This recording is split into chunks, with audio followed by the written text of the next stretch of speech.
wave to me when you...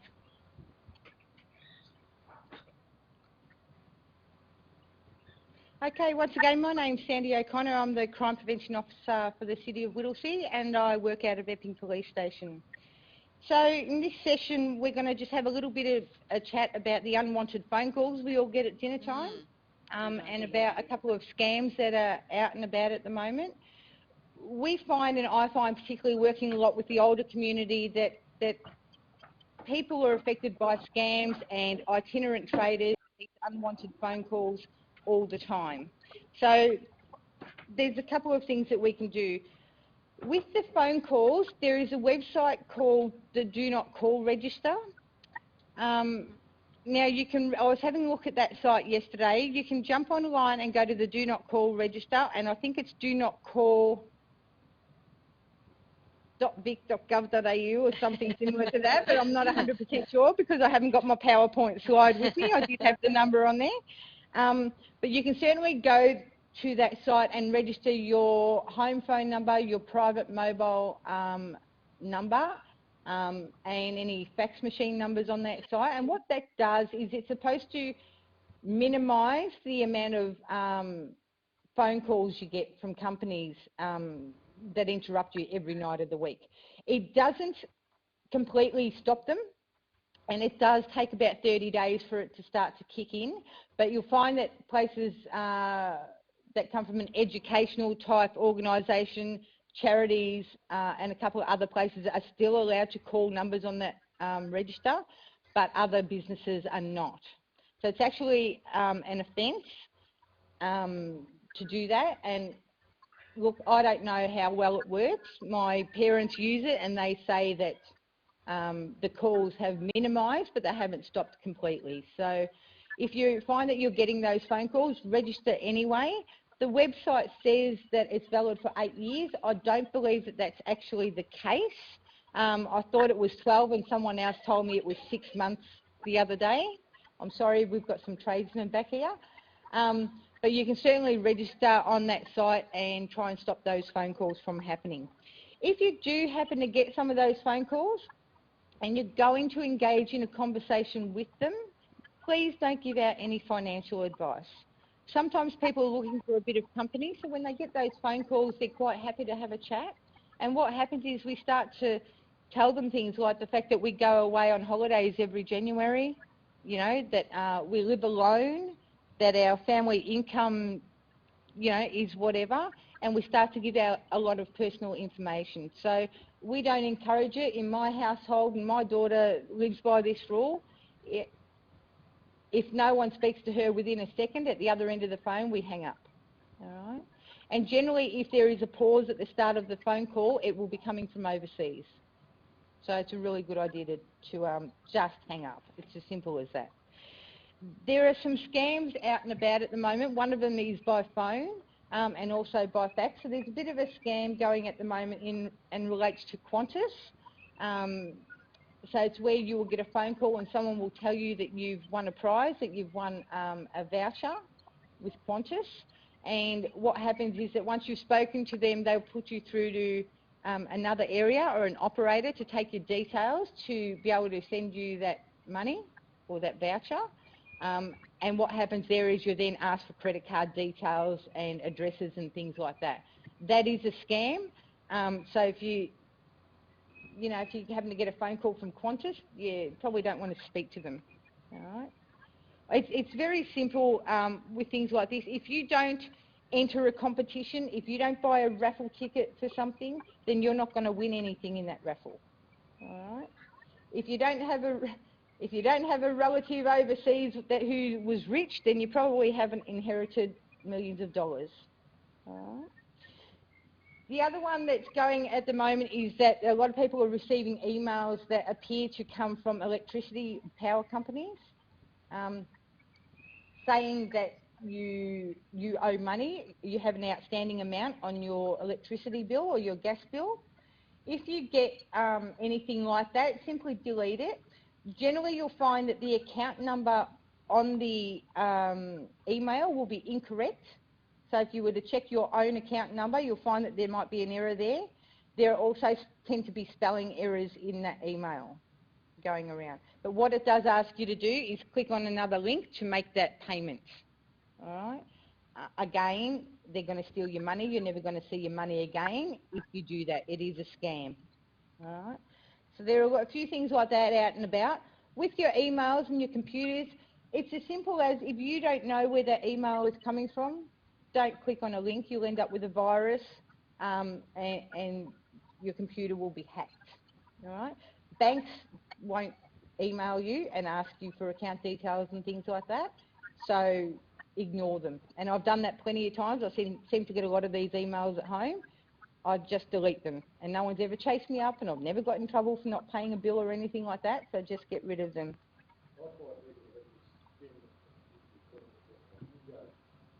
Yep.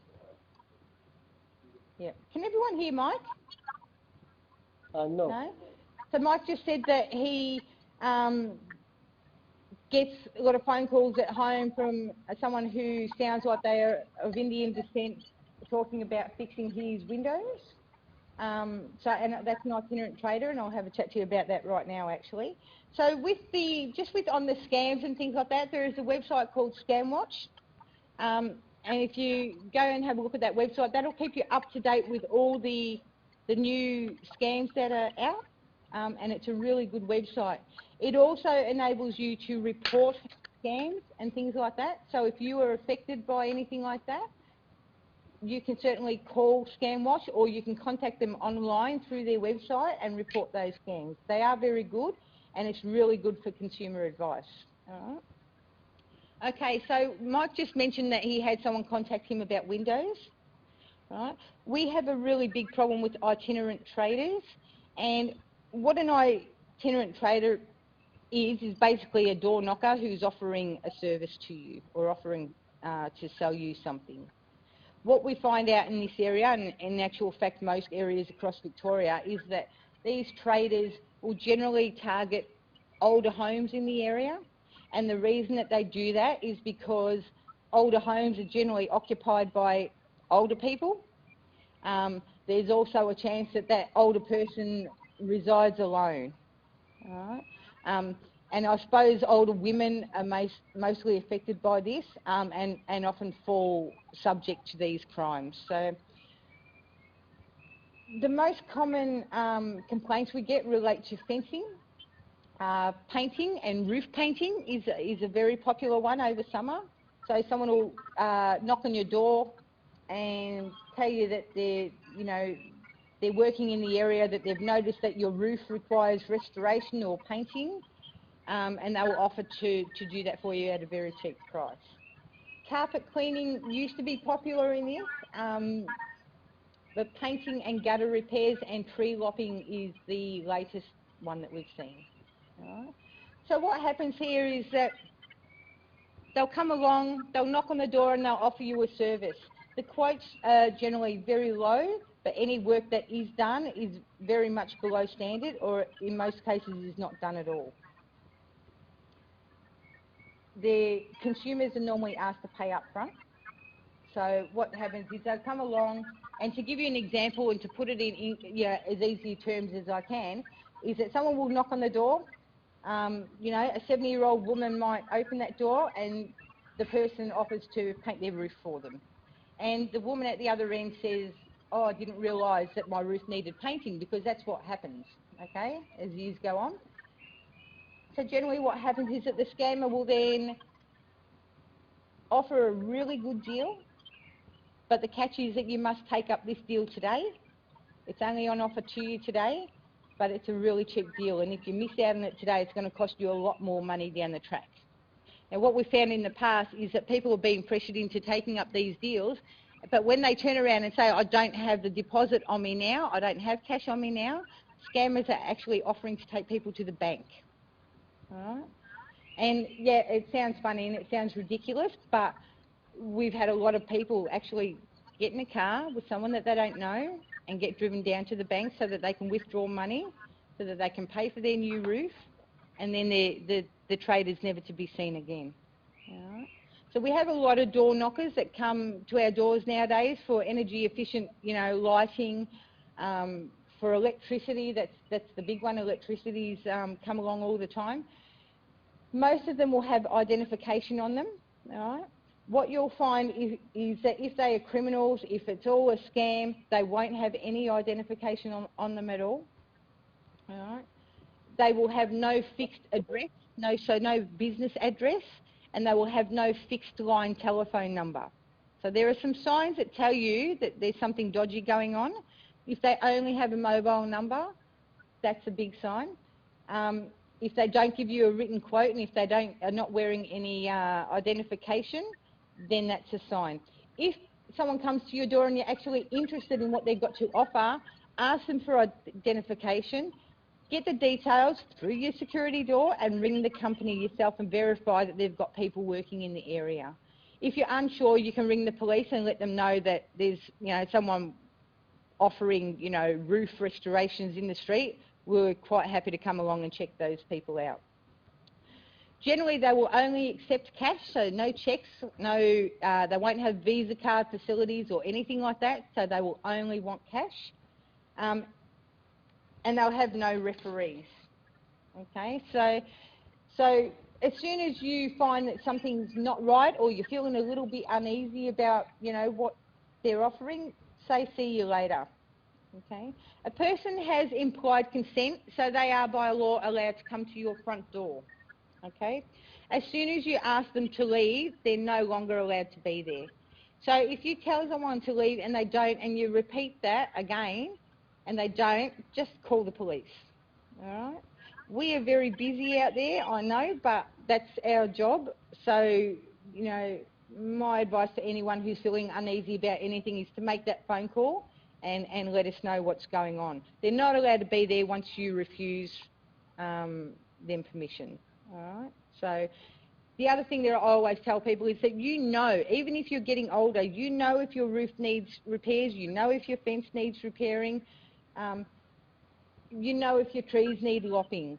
Speak to a neighbour, speak to a son or a daughter or a friend or a relative, or contact council if need be and get some advice on some reliable tradesmen. Don't wait until someone comes to your front doorstep and tells you that you need to have this done. Even if you think, oh, they might be right, send them away, then go out and have a look at your roof and go, oh, geez, maybe I do need it painted or restored, and then contact a reputable tradesperson. Okay? We don't want to see anyone getting ripped off, and there are so many scams out there. People fall for it all the time. So I want to talk a little bit about safety in public places. There is a AAA little pseudonym that I use. The first is to be alert, to be assertive, and be aware of everything around you when you're out and about in the street. This will help to project self-confidence,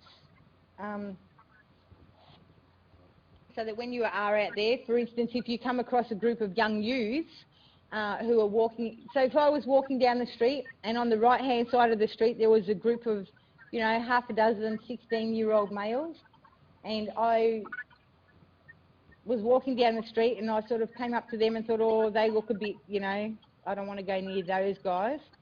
If I purposely cross the road so that I don't walk past them, if those kids want to come near me, they're going to move a lot quicker than I am. They're going to be across the road in about 5 seconds. So sometimes it's better to walk past them and just say something as simple as, "G'day boys, how you going?" "G'day, how you going?" And I've tested this out with a lady that I used to deal with a lot from a senior cits club, and I've actually tested it out. And what happens is when a woman walks past this young group of boys and says hello, they don't know what to do with themselves, Oh, hi, and that's as far as they go. So it's very easy for people to tell if you are intimidated by them, and that gives them confidence. So what I say is that if you're walking through the street or the shopping centre or anything like that, whether you're afraid of a situation or not, always try and maintain, that assertive appearance, that you're not scared. All right? Because bullies pretty much, as soon as they know that someone is scared of them, bullying increases, doesn't it? So we say, walk with confidence, and that's the best thing that you can do. At the end of the day, if you were 70 years old and some 16-year-old wants to chase you down, then he's going to do that anyway. All right? It's going to be a lot quicker. So be as confident as you can. If you do, by chance, get harassed by someone, just yell out as loud as you can. If you're in a public space and you yell out, people will pay attention. People may not intervene, but people will pay attention, and the person who's committing the offence knows that he's bringing attention on himself. All right? Now, history tells us that by yelling "help me" doesn't always work. Our suggestion is actually to yell "fire." So coming from a police officer telling you to yell "fire" doesn't sound right, but if you yell "fire," everyone wants to know about it. Everyone looks and everyone's curious as to what's going on. So you will draw attention to yourself, and that hopefully will make that person who's harassing you disappear. When you are out and about in public, know where you're going and walk purposely and be aware of your surroundings. So if you were to go for a walk in the middle of the night, pay attention to what street you're in. You know, if something happens, if you were to have a fall, anything like that, and you've got a mobile phone with you and you need to make a phone call to emergency services, the first thing they're going to ask is where you are. So it's funny that people go for walks and don't actually know what street they're in a lot of the time. So pay attention to things like that. We've lost Sue, or Sue's gone for a walk. With mobile phones, Greg, do you have a mobile phone? I do, yes. Yes. Sue, do you use a mobile phone? Yeah, I do. I don't use it a lot, but I do just for emergencies, really. My wife uses hers all the time, but I don't. Yeah, well, having mobile phones is a great idea, whether it's at home next to you in bed or when you're out and about in the street. The one thing I do want to mention with mobile phones is that if you happen to, calling 000 is a free call, so you don't actually have to have credit. You just need to have a SIM card in your phone, and it obviously needs to be charged, but calling 000 is a free call. Now, in the event that you can't get through to 000, you may be in a remote area and not get coverage there, you need to know that you can call the number 112. That's an alternative to 000. So the number 112 is an international emergency services number. So if you were to fly out to Greece tomorrow and you got into strike in Greece and you dialed the number 112, you will get police, fire and ambulance in Greece. Okay? If you can't speak Greek, I can't help you, but it is an international emergency services number and it works all over the world. Okay? So that's a good thing to know. The other thing about mobile phones is does anyone know what ICE is? Not the drug. Does anyone know what I mean when I refer to ICE? Okay, no. ICE stands for in case of emergency. All right, so what we ask that people do is go into their mobile phone and put the name ICE in and put the phone number of your next of kin. Okay, so the ambulance service, this was developed by an ambulance officer years ago. So if you were to have a fall in a shopping centre or something like that and you're unconscious and the ambulance came along and they picked up your phone and they scrolled through, they would get to the name ICE and they would know that this is the number that they need to call in case of an emergency. So for you, Greg, for instance, it would probably have your wife's number in there. So that's another good thing to do with your mobile phones. Ladies, please hang on to your handbags when you are out and about. Greg, you can hang on to your handbag too if you happen to use one. Yeah, well, I'll simply say this about handbags. Come October, we tend to see a little bit of an increase in theft of purses and handbags. Now, quite often it's the purse that goes, not the entire handbag. And the reason for this is that us ladies like to talk a lot. We like to shop and we don't pay a great deal of attention to what's happening with the handbag, you know, a lot of the time. When you have a shopping trolley, please don't pop your handbag on the trolley in the supermarket and then turn to the shelves to select whatever it is you want because you're not paying attention to your handbag. If the handbag is unzipped, it's very easy for people to stick their hand in and take a wallet, all right? Most offenders that commit that type of crime are actually females, not males. All right. And the other thing we need to be aware of there is people distracting you. So it's, you know, if you're approached by a group of 2 or 3 women, for instance, in a shopping centre, and one of them asks you, can you point out to them where the toilets are? Whilst you're turning around, and I'm going to turn my back to you now, but whilst you're turning around here, telling them that the toilets are down the road or down around the corner, one of their offsiders is standing behind you and slipping your purse out of your handbag. All right. It tends to be in supermarkets and shops where older women shop, and that's why I direct it, you know, to women. Tends to happen more around Christmas time and definitely in busier places. All right. So the advice is to simply keep it tight and keep it zipped up. All right. If I walk around, I've always got my hand on my bag so that I can feel if there's any pressure. If we're going to sit down and have a coffee with our friends, as we do, we sit down and we sit down with the other women and we start to complain about our husbands, or ex-husbands in my case, but we start to gas bag about, you know, how they don't do anything around the house and they don't do this and they don't do that. And generally what happens is we pop the handbags on the ground, all right? And again, we lose, you know, concentration. We get stuck into these conversations and we're not paying attention to what's happening down here, all right? So it's quite easy for someone to slip that handbag out, and there goes your handbag, all right? So if you're going to sit down and have a coffee with someone, put the handbag on the table. I know they get in the way. If you can't do that, pop it between your legs, put the strap around your foot or the chair. You need to know when it's going missing, all right? In public toilets, please use the hooks on the back of the doors. Don't pop your handbag down on the ground and then unzip your pants and sit down on the toilet, because if your handbag goes missing from under the door, you're pretty much stuck and you're not really in a position to chase people down the street. So use the hooks on the back of the door or the shelf at the back of the toilet if you can. All right. ATM use. Most people use ATMs nowadays. Greg, you using an ATM? Yes, I do.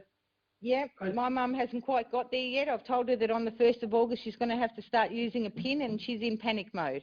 So, so they are a great thing to have. All we say is that if you are using an ATM, you are better off to use it in a shopping centre, in a public place where there are a lot of people around. In the supermarket is the best place to withdraw cash, because you simply put your groceries through, you make the FPOS payment and you withdraw cash at the same time. All right. If you need to use an ATM that's out on the street, certainly daytime is better than night, but you need to be aware of who is around you. All ATMs nowadays have cameras in them, so if something happens, there's really good footage of what's going on, but you need to be aware of who is around you. All right. With your PIN numbers, please be careful where you store them. And also the other thing is think about your PIN numbers, all right? So what we find is that a lot of people will use their birth dates as their PIN numbers. So in my case, it's the 13th of August, and if you'd all remember that and write that date down, that'd be great, all right? That's my birthday.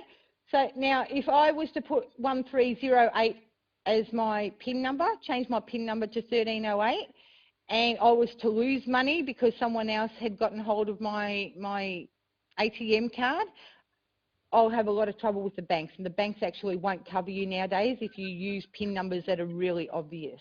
All right? So try and avoid things like using lucky numbers, house numbers, dates of birth, anything that's really, really easy to pick. Because if you do lose your purse or your wallet and your card is in there and your driver's license is in there, your driver's license has got your date of birth on it, and that's the first thing I would be trying. All right? So if you do have a PIN number like that, get down to the bank and change it. But yeah, don't use things that are too obvious. The other thing that's happening from time to time now with the ATMs is that we are seeing ATM scanners, so card scanners, being attached to machines. So that's a false skimming device that's actually put on the outside of the ATM machine. So if you are using an ATM, just have a little tug on the actual slot before you stick your card in, and make sure that it doesn't come out with your hand. All right. It's a false catchment area. So what happens is you pop your card in and down goes your card into a false area.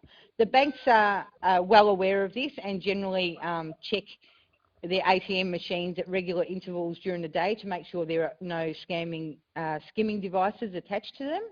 But certainly if you're out in a remote area or using an ATM that may not get used so often, it's well worth giving it a little tug and just checking that. All right. Okay.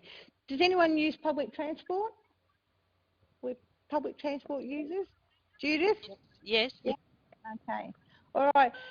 With public transport, we just ask you that you check your timetables in advance, so know where you're going and know what time your train leaves. If you're going to stand on the platform, there should be an area that's yellow in colour, that's got yellow stripes on it. That's a safety zone, and you can be certain that that zone is covered by cameras. Most train platforms nowadays, and certainly all of the newer ones, have a lot more cameras than the old ones did, but that is a recognised safety zone.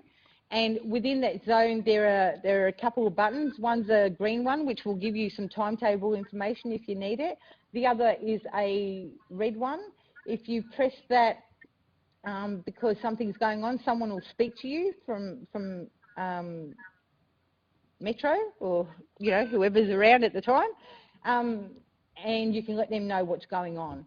So there are also those buttons inside trains, and I've been on a train where someone's collapsed before and someone hit the red button and let them know that someone had collapsed, and they stopped the train and an ambulance came to the train. All right. So if you feel uneasy about travelling on trains and things like that, look for the little red button on the inside of the carriage and sit close to that. That's a good idea. The other thing we suggest is that if you're feeling uneasy, that you sit at the front of the train closer to the driver. All right. A lot of our young ones who like to cause strife on public transport will normally tend to move down to the back carriages. So the front carriages are the better, better place to be. Certainly, if you find that you're being harassed on public transport, particularly on a train, don't sit there and put up with it. Get up at the next stop and change carriages. Right. All right. Or get off at the next stop and if it's a manned station, you can let them know there. But certainly don't sit there and put up with it.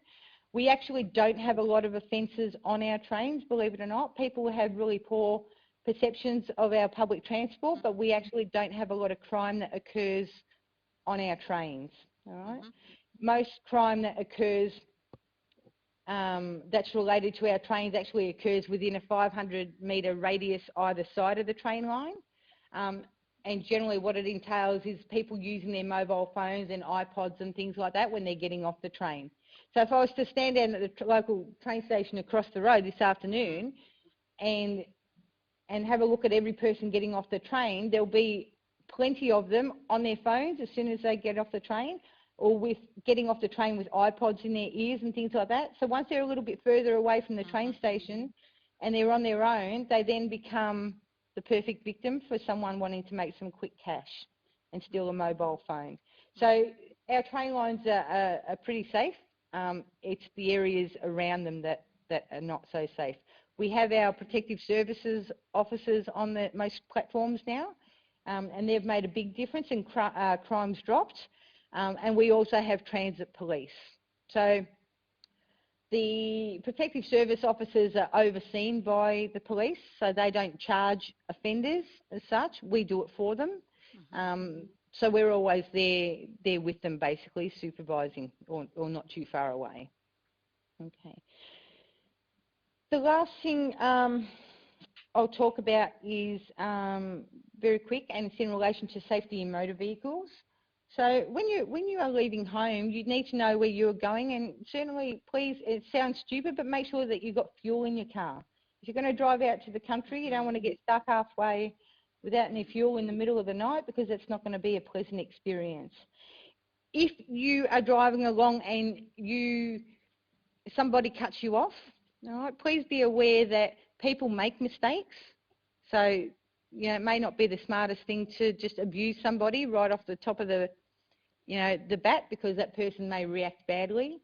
And certainly if you are the person who cut someone off, just stick your hand up and say sorry. Acknowledge that you've made a mistake. People make mistakes and people are going to be the victims of mistakes.